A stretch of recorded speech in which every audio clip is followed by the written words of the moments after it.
Welcome to episode 24 of Chew on This, a Nerds United podcast. I'm BJ. Vic.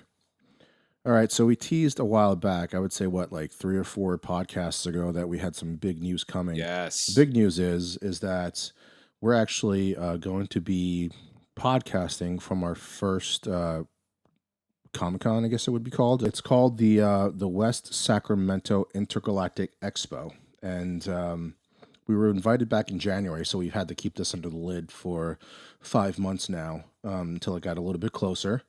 It's going to be a week from this Sunday, May 22nd, which is a Sunday again. It's in West Sacramento, and specifically, it's going to be the West Sacramento Civic Center in 1110 West Capitol Ave. So that's the big announcement. Our big event, or our first big event that we're going to. Yeah, this is very exciting. And the funny thing is that this was after 4 episodes. After 4 episodes, they're like, come on down. Yeah, we'll talk a little bit about that later in the podcast because we're going to do something a little different. This is our little intro here because we actually have a special guest later. So a couple little things for us that we're going to have some interviews going. We'll have 3 or 4 interviews that we're going to be talking about, maybe a few surprise guests. I think we're going to have we'll have some giveaways. Yes. During that. Hopefully we'll get some cosplay players walking around and be able to talk to them. And immediately after this podcast, or this intro, I should say, stick around. This is a short intro. We're going to have the actual person running this entire show, and her name is Stephanie Rector. So thank you, Stephanie, for inviting us and actually sitting down and talking with us for this intro. Thanks. Yeah, thanks for the invite. It's going to be a lot of fun. Yeah, so I think this will be my 4th con, and I think we mentioned before that how we actually met was at a Star Wars Celebration convention. This will be my 4th. I don't know how many. I think you trumped me a lot in this. Yeah, I've been a lot. I did Celebration 1 was actually my first con. Then I did 2 and 3. Funny thing is, right after 3 was my first actual Comic-Con in San Diego. So I had a big summer that year in 2005. Wait, how many did you do that year? How many did you do that year? So 2005, I did 2 cons. I did Celebration 3, and then like 3 months later, I was in San Diego. And then I've gone there. I've been to San Diego, I think, 4 times, 3 celebrations. So this will probably be like my 8th con, I think. Yeah, my very first, actually, that was my second convention. My first one was somewhere in North Jersey, over by the then MetLife Stadium at a hotel, and it was a big convention hall there. I basically went there because Peter Mayhew, Peter Bullock, and David Prowse, Darth Vader himself, were going to be there. And the tickets, the tickets were really cheap, so I'm going to just go. It was cheap tickets. I got to meet these guys. And I just went. I have pictures with the 3 of those guys. That was my first major con experience. And David Prowse actually doesn't really, he's not really around the circuit anymore, is he? No, he got out. Yeah, he got banned from major Star Wars stuff, but he's still allowed to do his own conventions, I believe, or not his own conventions, but like other type of conventions. But actually, the reason why he doesn't do them anymore now is because I think he's pretty sick.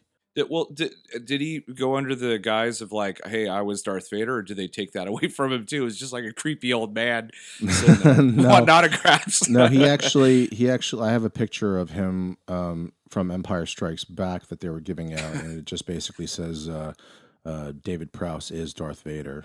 Okay. And he was cool. Yeah, that was my first major experience, and then the second one was when I met you at Celebration 3. Yeah. I think Celebration 3 for me was like, up until then, that was the best Star Wars con that I'd been to, but this last one really took the cake. Yeah. A lot of good memories about that last con, especially the first night.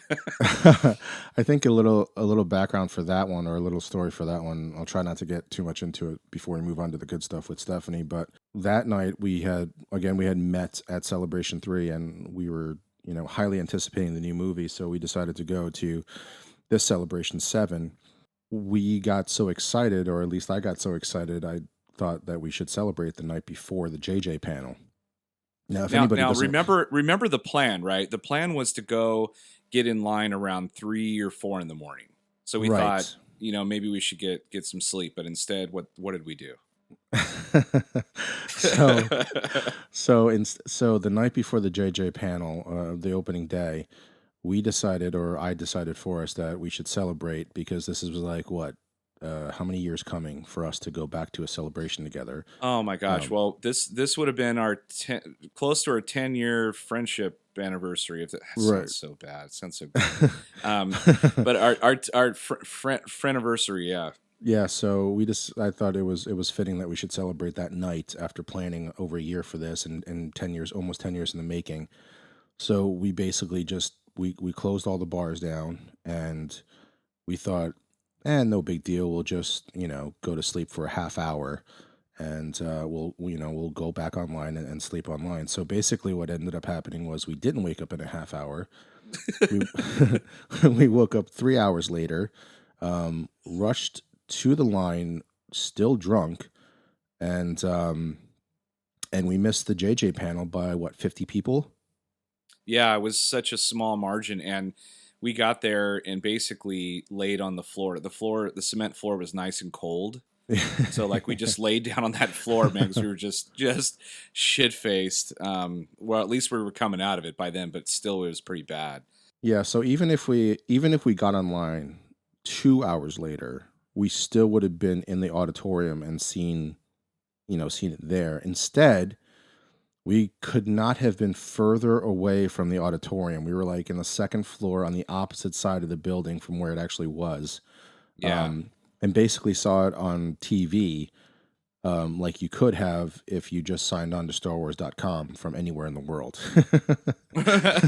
Right. We were watching it from like 100 yards away, like on a one of those big portable screens or whatever, with a bunch of Yeah, people. yeah, it was more than 100 yards away. We were But so far away. That whole day was a blur. the whole day was a blur. But like what was really, I think, maddening. So before the screening happened, we were sitting in line, and every now and then I'd go on Facebook just to kind of see what everyone was talking about. And JJ and Kathleen Kennedy showed up there with donuts and coffee and gave it to the first like few hundred people that were there. And Yeah, they I'm bought watching pizza. this. They bought pizza for everybody. Oh, it was pizza at night, but I think they did like coffee and donuts in the morning or some shit. Maybe that was at Comic Con. I don't remember, but I think pizza. You're right. It was something. They bought a bunch of free, brought a bunch of food for people who were first in line, and I was so depressed. I was like, oh my god, like how crappy. Like we're so late. But the funny thing is that once we got into the auditorium and then the panel started, it was okay. The panel was all right. I think it would have been better if we were there. But once they showed the trailer, everything that everything went away. All the pain, all the, feeling sick or feeling upset that we were late, it all went away. Like as soon as he said Chewie, we're home, we were crying. Grown men were crying, and everything was fine. That was only like a minute and a half of relief because the pain came back after we left that auditorium for me anyway. The pain stayed the whole day, man. Yeah, the only way It that would was have happened is if like they put like a virtual reality glasses on me and I just watched the trailer the whole day and not thinking about sweating like beer sweats. So that was the best experience, I think, that we had at a con. I think we both share that together. But one of the first experiences that I had, it was the same year, not it was 2007. It was the second time I went to San Diego Comic Con, and my brother and I, we just kind of wandered around. We kept getting so lucky as far as like everywhere we went, we were touching gold. We were getting free merch. We were getting in lines for exclusive stuff we didn't know we could get. We were like meeting celebrities. I mean, it was like one thing after another. And the highlight was we were kind of wandering around one of the days, and this guy was like handing out these flyers, and he shoved one in my chest, and I kept walking, and I looked at it, and it said Superbad screening tonight at 7 o'clock at the so and so theater. And I looked at my brother, and I'm like, yeah, I saw a trailer for this movie. It looks pretty funny. And he looked at me and said, I think we should go to that. And I'm like, all right. So we went like around 4 o'clock. Like we figured, we should go really early because we had done this before and like been late to a screening.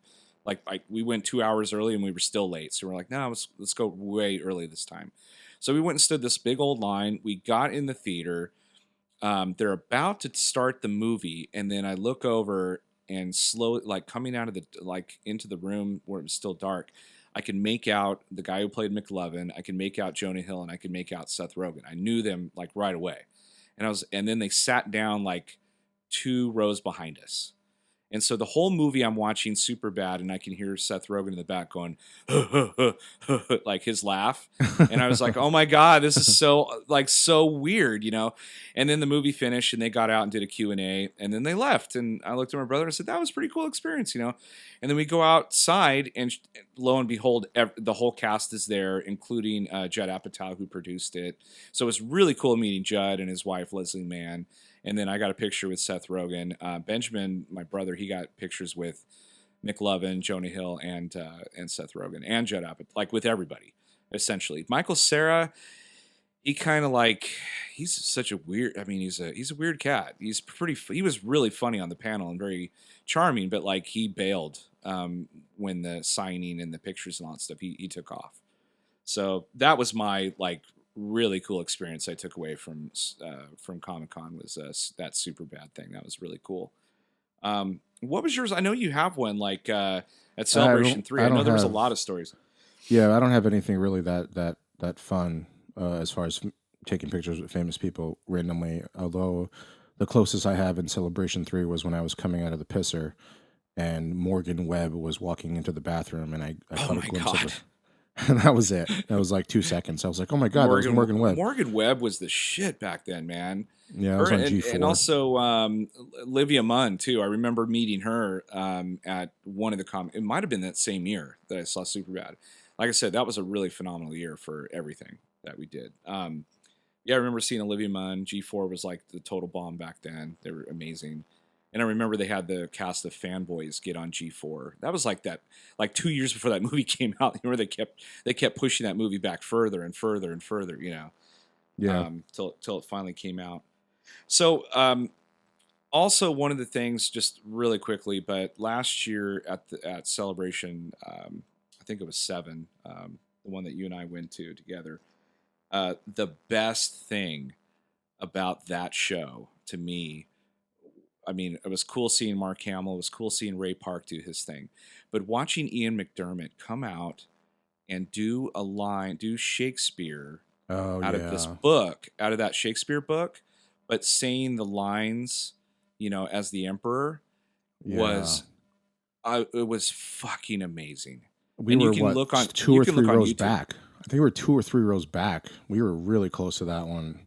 He was so good. Like we were pulling out our phones to record him, and we set the phone down because we're like, nah, this is just so good. You know? Yeah, we actually lived in the moment because it was amazing. I remember saying that to you. I was just like, F it, I'm not recording this. I need to just listen to him do this. And it seriously, if you closed your eyes, you could just picture him in the makeup in the Death Star saying this stuff. And it was just unbelievable. He was so in character. Yeah, guys. When you get off this podcast, go to YouTube and type in Ian McDermott Celebration 7 or something like that, or Ian McDermott Shakespeare, Star Wars, whatever, and it'll come up with that. It's amazing. It's so freaking good.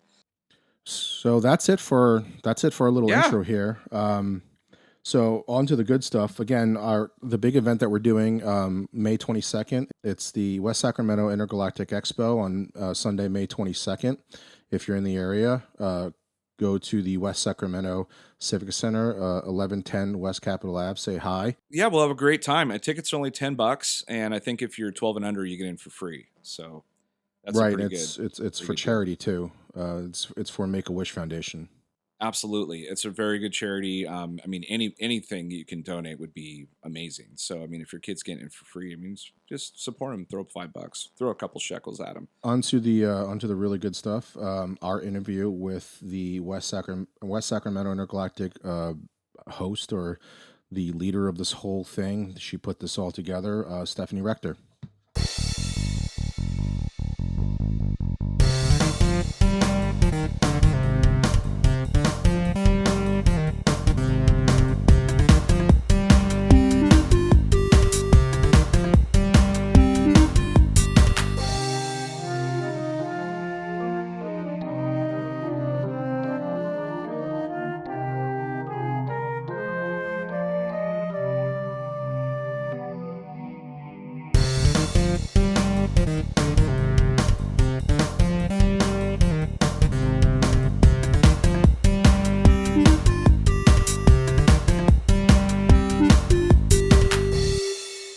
So we're going to welcome Stephanie Rector to the table, and we're going to talk a little bit about the Intergalactic Expo that is coming up on May 22nd.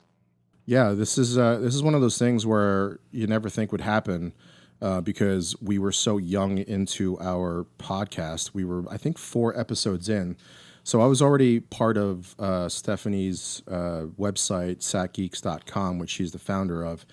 And I remember going to her website after we had done the podcast, and I was like, you know what, screw it. I'm going to try to post on her satgeeks.com Facebook page, and what's the worst that can happen? She kicks us off of it and says, stop posting your crap, stop advertising your 4 episode podcast on our website." But what actually ended up happening was she actually invited us to do this Intergalactic Expo and asked us if we would be interested in doing a podcast after just 4 episodes. And that made me think 2 things. One, she's really trusting of the nerds and geek community, or 2, she has really bad judgment. I think if she knew us, she'd probably lean more toward the bad judgment. But Maybe we'll see. We'll see if she says delete all of this stuff. So here's what we did. A little research because we try to come prepared somewhat. We did a little research on Stephanie based on her websites and Facebook stalking her. She's like I said, she's the founder and organizer of SackEats.com. So what that is, from what I know, is this community where it's a meetup group, and it's basically getting all these nerds and geeks to do all these awesome things around the Sacramento, California area. One of the things that I thought was really cool that piqued my interest were the geek quiz shows at bars. Mm-hmm. So what better way to get drunk than answering nerd and geek questions? You are also the leader and organizer of this expo, and it's happened since 2003, but I'm sorry, 2013, and it actually started with May the 4th be with you events. Yes. So why don't you talk a little bit about how that went from the 4th events, the Star Wars Day, to the Intergalactic Expo? Well, it started because the West Sacramento Parks and Recreation had recently opened up their community center, and they were looking for some fun events. And the 2 guys that ran the center, the superintendent and the manager, were big Star Wars fans, big geeks.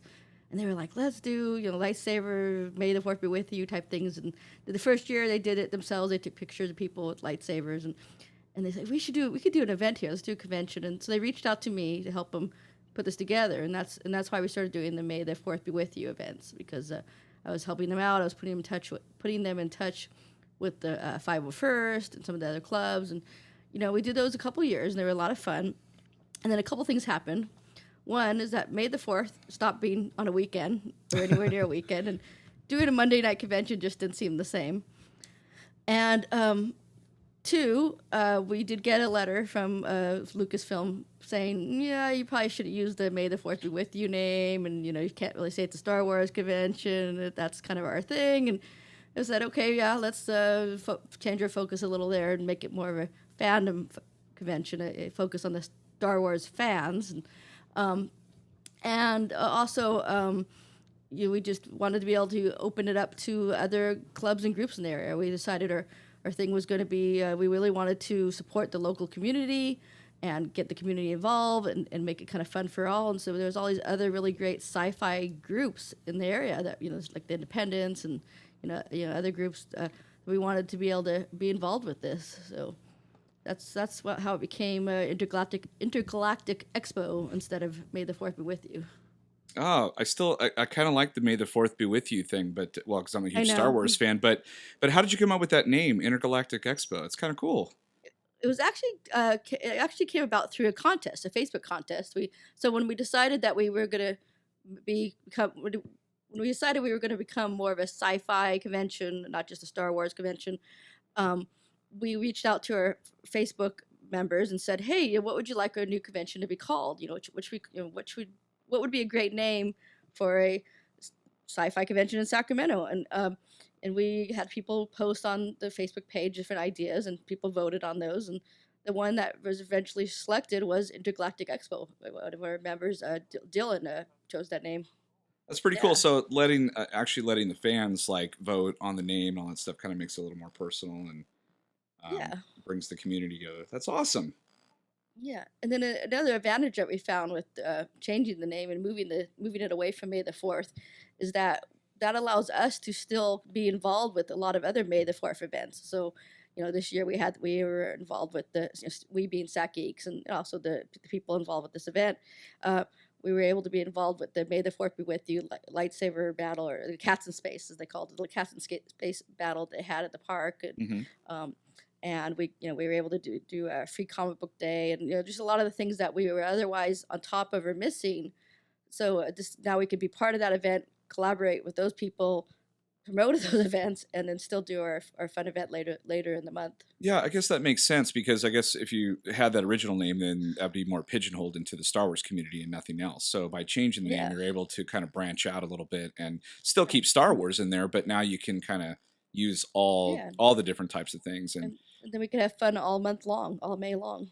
that's Yeah, and that so you don't cool. get sued like crazy by Star Wars or Yeah, now Disney. So yeah, that's always yeah. a plus That's too. that too. Yeah, that's the best part. So another thing about the expo that we found that was really cool is that it's part of the Make a Wish Foundation. Yes. How did you come about getting Make a Wish Foundation to be That part of that? we have been partners with Make a Wish Foundation since the beginning, since our very first May the 4th Be With You. Oh, that's awesome. We wanted to do something to give back to the community.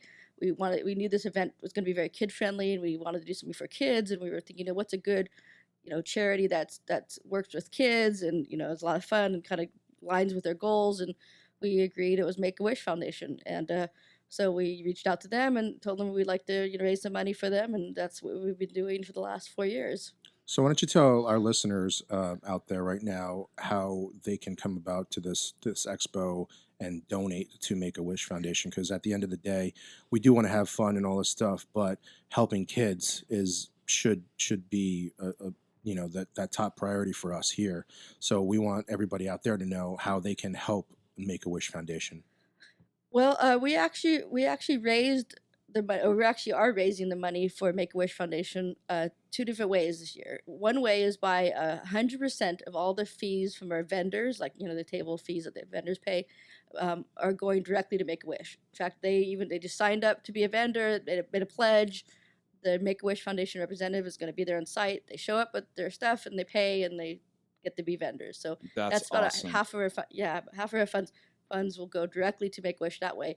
The rest we're trying to raise through we're going to have an auction on site, and we're going to have a drawing, like a raffle drawing on site. And so we've gotten different sponsors and members of the community to donate different items and gift cards and things, and it will be auctioning those off, and then also doing a drawing for some of those, selling tickets for those.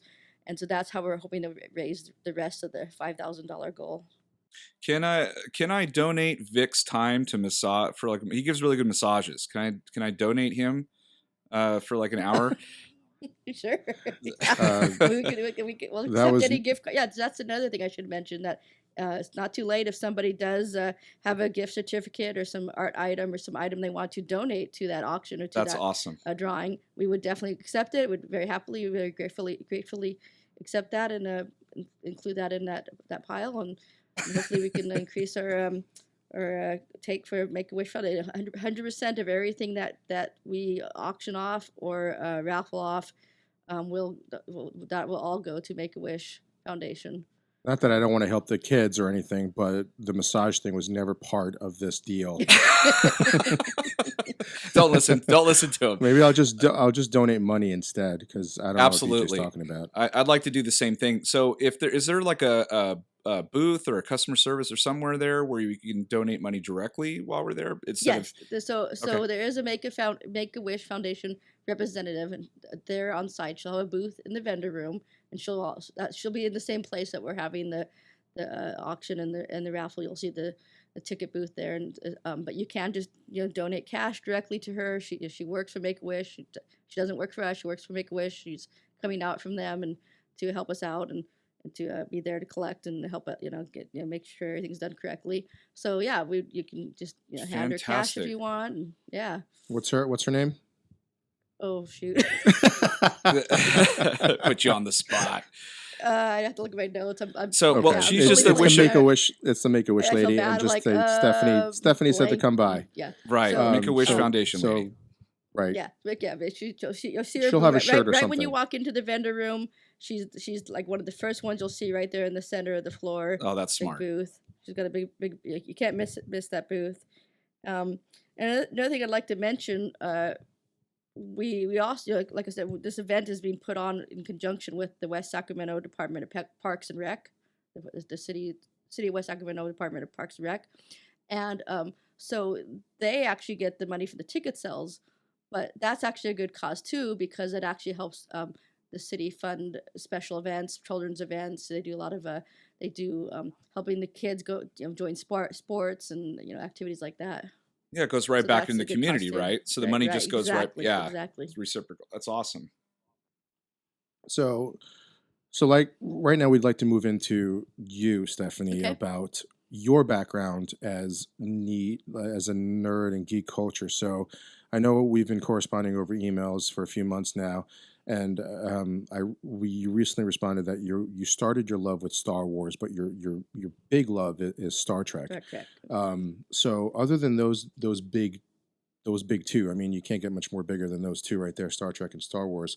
What other stuff are you into? Comic books, things like that. I think I'm mostly a TV sci-fi geek. Like I like Farscape and Firefly and Ooh, Firefly. yeah, and Battlestar Galactica, and also like a lot of fantasy things like Buffy and Angel, Supernatural. So mostly TV more than anything. I think when I was growing up, I was more of a book nerd. I read a lot. I read a lot of sci-fi books and a lot of Star Trek books and novels and just whatever I could get my hands on. And as I got older and lazier, I became more of a TV nerd. Nice. Because like as my mind was turned to mush by Facebook and the internet, and then I could no longer sit there long enough to read a book. But I listen to a lot of audiobooks though Oh, now. okay, okay, I'm actually currently reading the whole Expanse series, Leviathan Wakes, and okay. they're really good. I recommend them. Oh, that's good stuff. But yeah, so Do that's you kind of my thing. have you watched The Flash? Do you watch The Flash? I watch it. I there's a lot of stuff I sort of watch because my roommate or my fiance watch. It's my roommate's really a big comic book superhero Uh-huh. person. So those sort of things like they get turned on and because they're on. I watch them and then I enjoy them. But I think I don't know. I don't know if it's something I'd watch on my own. I'm less into the comic books and more into the sci-fi, Fantasy type stuff. sci-fi and fantasy. Okay. Yeah. So we like gotta, what like so like Dungeons and Dragons or that kind of fantasy No, stuff no, like supernatural fantasy. okay. Like So Buffy no the Game of Vampire Slayer. Thrones that you're into. Like I said, it's one of those things I watch and enjoy because it's on. Because again, it's something like but actually I do like Game of Thrones. But yeah, it's not like my first go to. It's just Right. sort of like yeah, what that's cool too. about do you like Twilight and Transformers? I like Twilight Zone, not Twilight. No, I didn't. I didn't. No, when you grow up on Buffy, then Buffy the Vampire Slayer, then That's what Twilight I'm kind of talking about. pales in comparison. That's Yeah, what I'm so, talking about. Yes. yeah. Good. We win. That's fantastic. No, because I'm a big Buffy guy too, and I loved Angel too.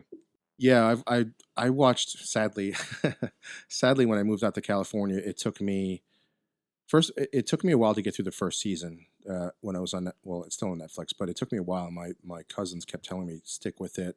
Yeah. They're just building, So it literally took me a year and a half to get through Yeah. a calendar year of the first season on Netflix of Buffy. But once I Yes. got through the first season, I finished the rest of the 5 or 6 seasons or whatever it is after it. I finished it in 3 months. Yeah, I agree. This first season is not the best season, and I actually watched it out of order, which is why I think I liked it. I think if I remember right, I had tuned in when it was kind of playing in real time, like not, and it might have been season 3, I think it was, and it was like so I just kind of happened to come across it, on regular live television. I was like, oh, this is cool.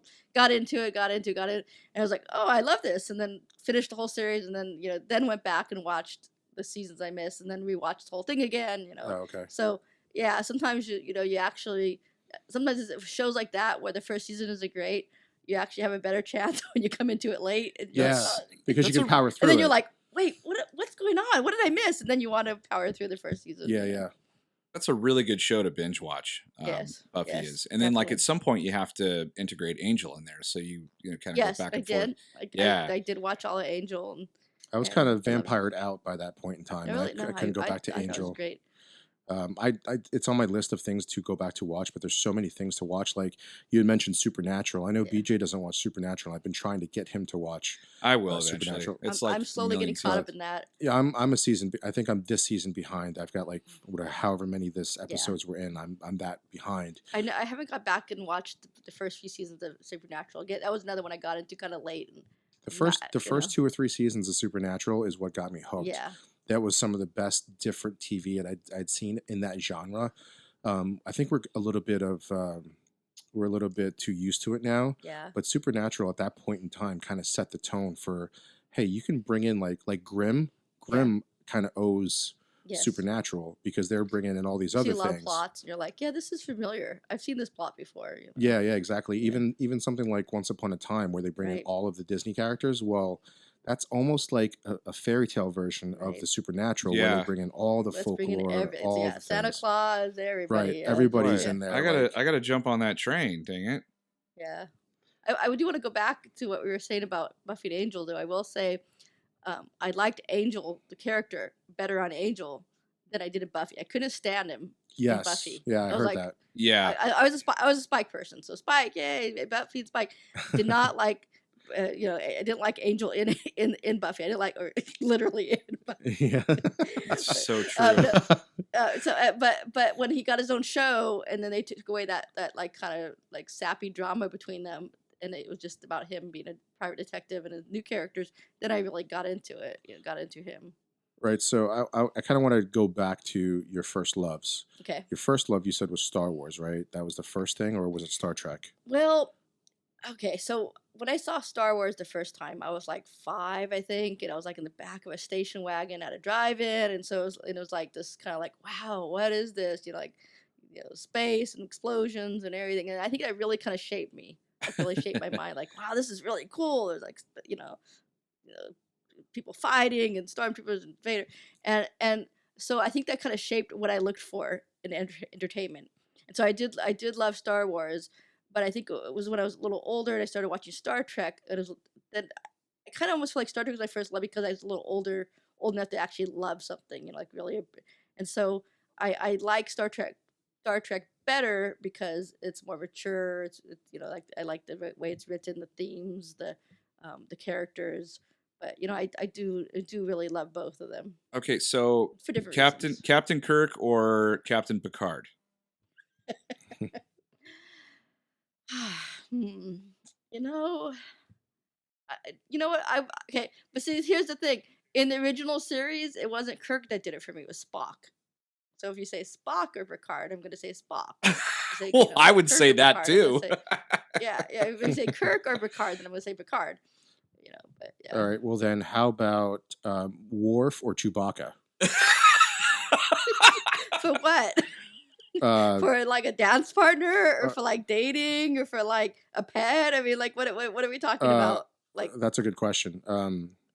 I guess Actually, we didn't preface co-pilot. that. We didn't really preface that. co-pilot. Yeah. Okay, co-pilot. But Worf isn't a co-pilot. Oh, he's Yeah, not. You're right. Damn it. I'm being too literal. No, that's what nerds But do. I think That's what nerds and geeks do. Chewbacca was We analyze stuff. more fun and cute character, I guess. I guess it would Guess be if like Sulu or Chewbacca. There we go. Who would I rather have the co-pilot, Sulu or Chewbacca? Sulu, I think. Just because George Takei is really cool and funny. Yeah, but we're not talking about the real actor. We're talking about the Character. Sulu. And Oh, I think my.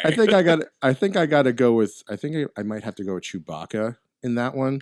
And here's my reasoning is like every Star Trek episode or movie that I've seen Sulu in, he kind of just flies straight. He doesn't really do too much. And I feel like Chewie could.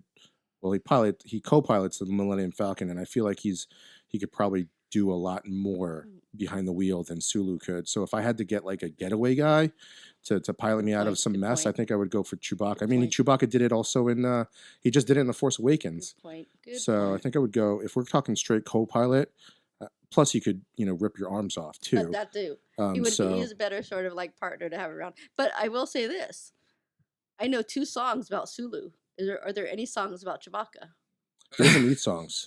He doesn't need songs. He could play the drums with the arms that he rips off of you. That's true. You got Listen, me there. listen. I choose Chewbacca because if Kirk died, Sulu would be like, "All right, well, oh well, I'll take over the ship now."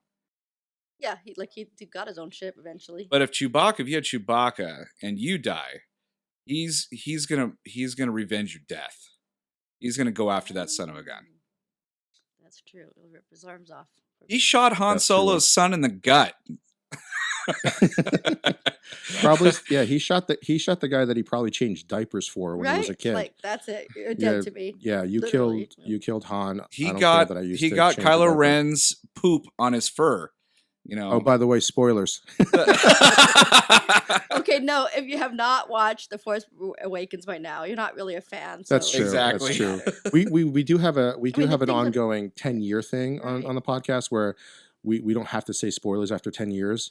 But this is The Force Awakens, and judging by the box office numbers, everybody should have seen it by now. And it's on DVD by now. Even if your excuse is, well, I can't afford to go to the theater, I'm waiting for DVD. It's on DVD. How long has it been on DVD now? A few weeks. It's Months, maybe. months, right? So you've had your chance to go to a friend's house, see it on DVD. Yeah, borrow it. Borrow What if, something. What if you had that thing where, like Drew Barrymore in 51st Dates, where like you forgot every day? That would be awesome because that would mean I would experience Star Wars for the first time every time. And it wouldn't matter if we spoiled you because you'd forget again tomorrow. Yeah, exactly. Right. Someone spoiled it for you. You'd be like, "You son of a gun!" And then I would the next love day you to forget. be Drew Barrymore for a day just so I could watch the original trilogy and get the Darth Vader as Luke's father for the first time. You That just would be said so you'd like to awesome. be Drew Barrymore for a day. I know. Well, Drew Barrymore in 51st Dates for Right. a day, not Drew Barrymore. The only problem is every time I try to watch TV, this guy's rubbing up on me. I can't watch my movies. Anyway. Okay, so let's see. I'm trying to go through the shows. So you're more of a TV type of person. Like, did you go see any of the Marvel? Are you like, did you go Yeah. see any of the Marvel I didn't movies? see the latest one yet, but I've seen them all. I've seen. Okay, so you haven't seen Civil War? I haven't seen Civil War You yet. should but go see I Civil will, War. I will. Did you But I see just- Batman v Superman? I'm not that much. No, I'm not a big Batman person. Oh, I like really? Superman, and I like the Marvel comics. Well, that's good I'm- because he's only Superman by name in that movie. That's right? not really Yeah, Superman, and so I don't know- worry about that. Yeah, I know. And my Superman is Reeves. Yeah, I Christopher mean, Reeves. So that's that's my Superman. The Awshuck Superman, and Batman. He's cool, but I don't know. It just doesn't do it for me. did you not Well- like the Nolan versions? Yeah, No, really? yeah. Because it was too serious, or I guess so. Yeah, I guess I like a little bit of humor with my. Well, look, I like Buffy. I like Angel. I like Star Trek and Star Wars. Those all have in common is that they all have a sense of humor. right? They all have some wit and humor, and I kind of like that. So I like the Marvel movies. I don't really like all serious action things where it's just sort of like edge of your seat, watching people fight and blast each other all for 2 hours. Like I get bored. Right. It's like okay, yeah, because it's just special effects, and it's like that's all I'm watching. It's like this is kind of cool. I really like this display of special effects, but there's nothing. You brought up a good point, because Vic and I, we watch everything. And you brought up a good point about when stuff is dark and brooding all the time, it does get boring. I mean, that's why I think Marvel movies are working so well, is that they can integrate the dark and brooding, but also have the humor as well. And that's what makes those movies so successful. Yeah. Character development, story. I mean, those are two big points that DC is Yeah. failing right now that we can't stand. I'm kind of more like another thing, not just humor, but I'm also the kind of person that likes science fiction that's like intellectual science fiction. I don't know if that's the right word. Like like in Star Trek, there was always like the mission, the message. It was always the message, the lesson that it was trying to teach, and and the things that try to make you think about, what it means to be human, and war and things like that. And I really like that kind of sci-fi. Am I the only one who I've watched every Star Trek ever made, but am I the only one that loves Deep Space Nine more than all the other series? Like Deep Space Nine is my favorite Star Trek series. I think my roommate is. I think that's his favorite too. Because it's one big 7-year story arc. I mean, it's amazing the way they integrate it. It is good. Yeah. Yeah, but I did like the story. I did like that because that was one of the things about the original series is that everything always reset back to the same. Like nothing ever changed. Well, because the next gen series, like the first season was kind of shaky, but second, third, and Yeah, fourth were amazing. Second and third were yeah. amazing. But like It's for nice me, to have a story arc. but Yeah, for like Deep Space Nine, for me, it was like I thought it was the strongest, like consistently, and the yeah, characters all had arcs and development, and then it all paid off in yeah. the end. Yeah, I like that. No, that was actually one of the things I liked on Angel is that like every single character changed drastically from the first season to the last season. I mean, they had huge arcs. I mean, like I was so bummed when yeah, they canceled that show, man. I I know. I went out and bought the comics because they kept going. It was like Angel season 6. Yeah, they kept it going. Yeah, I know. Yeah, And it was pretty I good. mean, And it's then just a Buffy season 8 and 9, I think, kept going on comics as well. I couldn't keep yeah. up with those, but I um, just thought they had those brilliant character arcs, just Did you brilliant like character did you development. like the ending of Buffy? The Buffy ending? Yeah, I think it was fine. It was yeah, it was good. I mean, um yeah, I think it was well done. I kind of I loved the build up to the whole Yeah, final battle. I loved everything that happened. I think the part for me that I didn't like about the ending was mhm. that I felt like, wait, you, there's another season, right? like yeah, like it right. kind of was like, well, I'm just gonna go keep killing vampires. I'm like, well, then give me another season.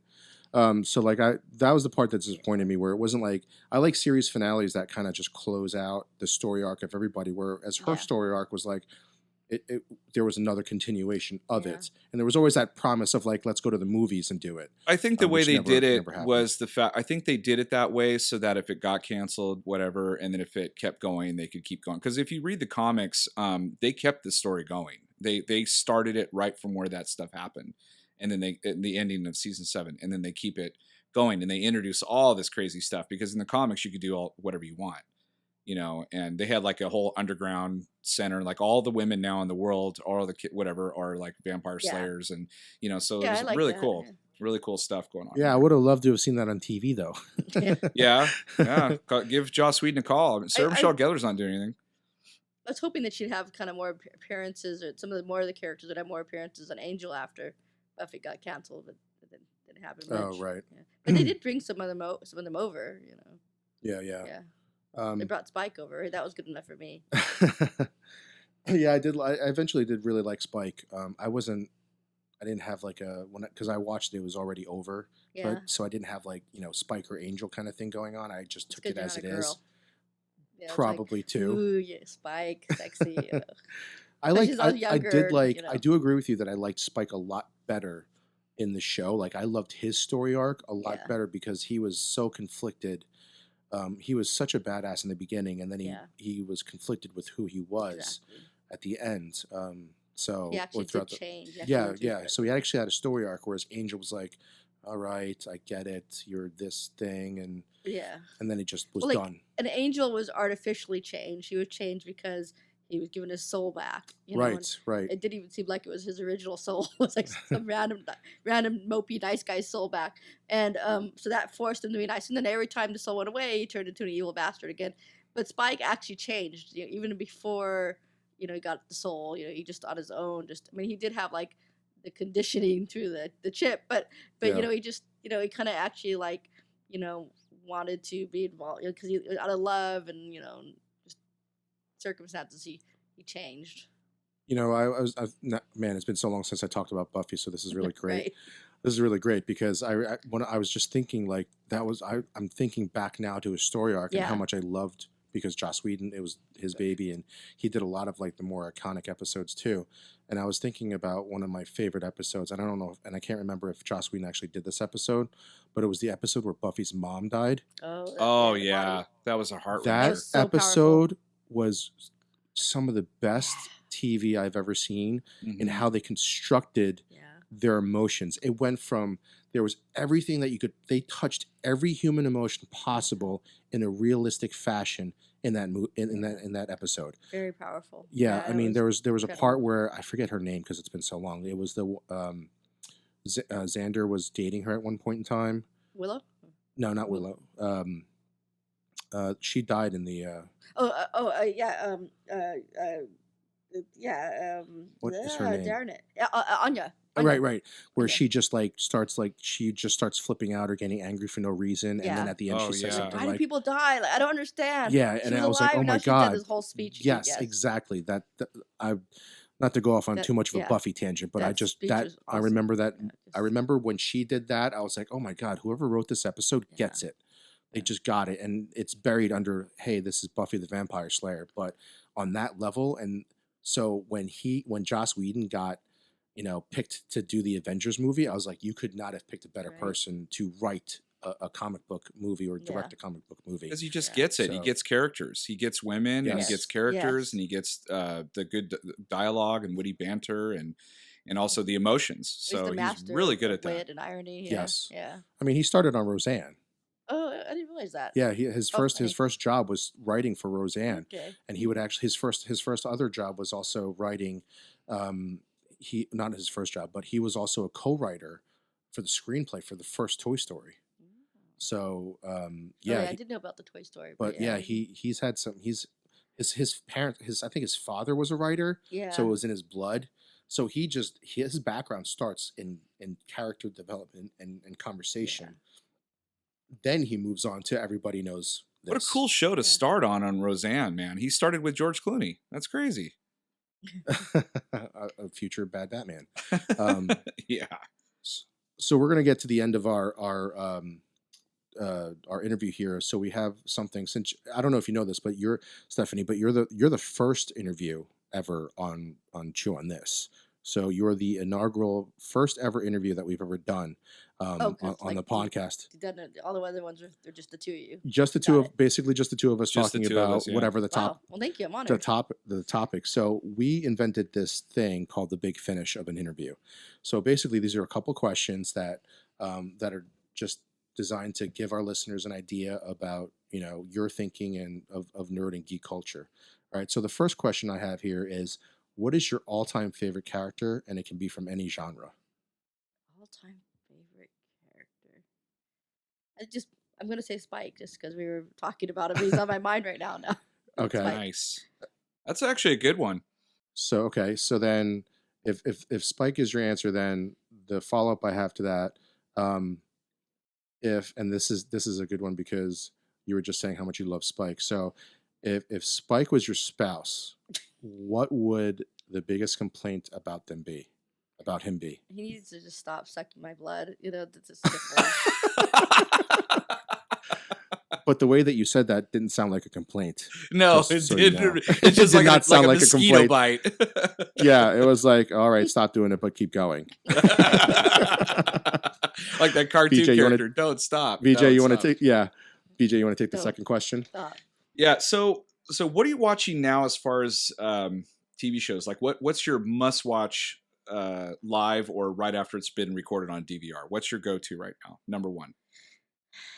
Well, a lot of the stuff that I was really excited about is like on hiatus right now. So I mean, can I go back a few months ago? Yeah, go ahead. So I was getting really into a dark matter.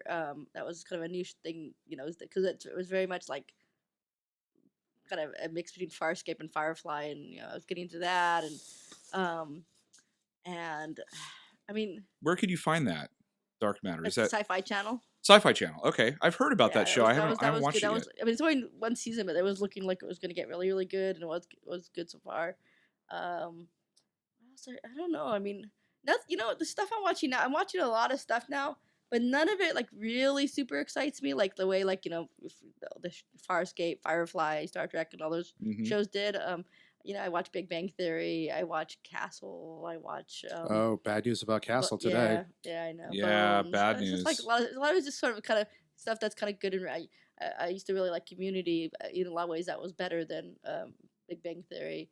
But I mean, like, there's just nothing like I don't know. I mean, there's Game of Thrones. And I'm trying to think if there's anything on right now where I'm like, oh, so excited this is on tonight. But it's just sort of like I have my stuff in my queue, and we come home and we sit down on the couch and watch way too much television.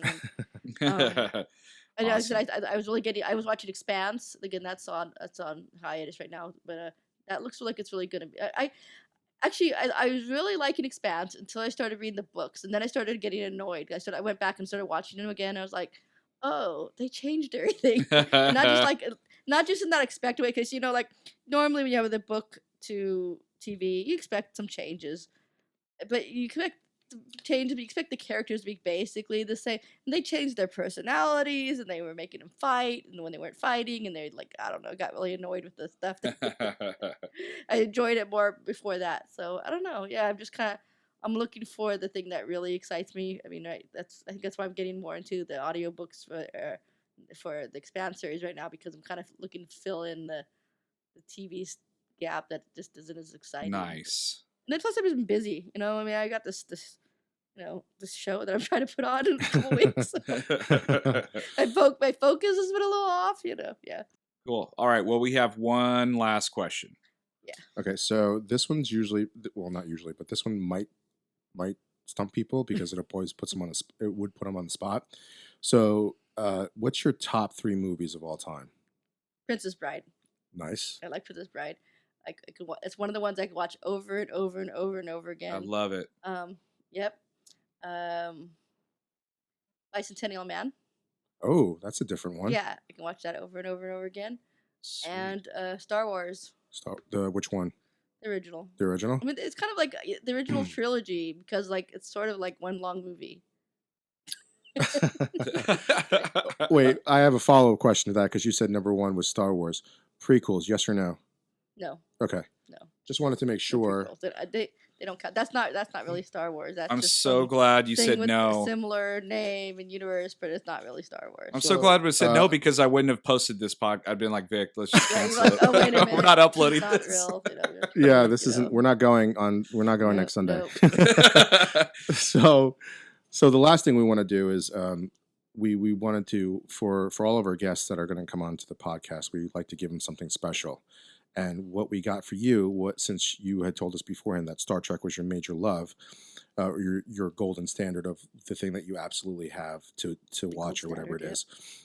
So what we did was we got you a Chew on This approved one of a kind or two of a kind ever made a Star Trek communicator. Oh, cool. So what it is it's a Star Trek flip communicator. As you can see, the quality of it, it's definitely sponsored and created from Chew on This.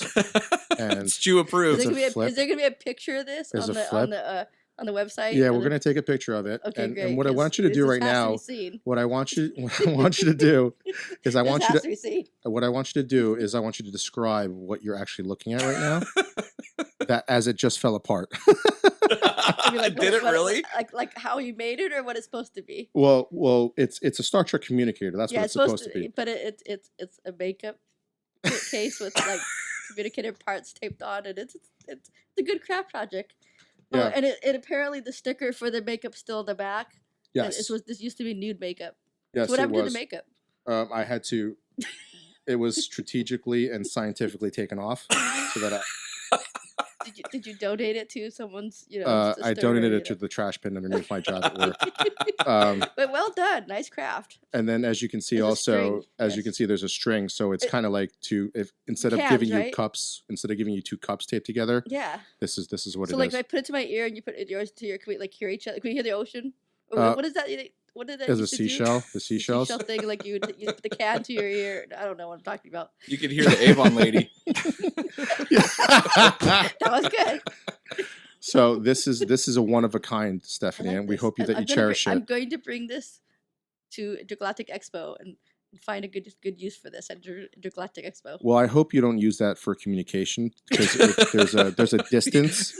You Not for 911, not get good emergencies. reception past The string. 2.5 feet of Yeah. string. I think this will be good for the comedy show. I think they will write this into the script. I hope for the so. comedy show.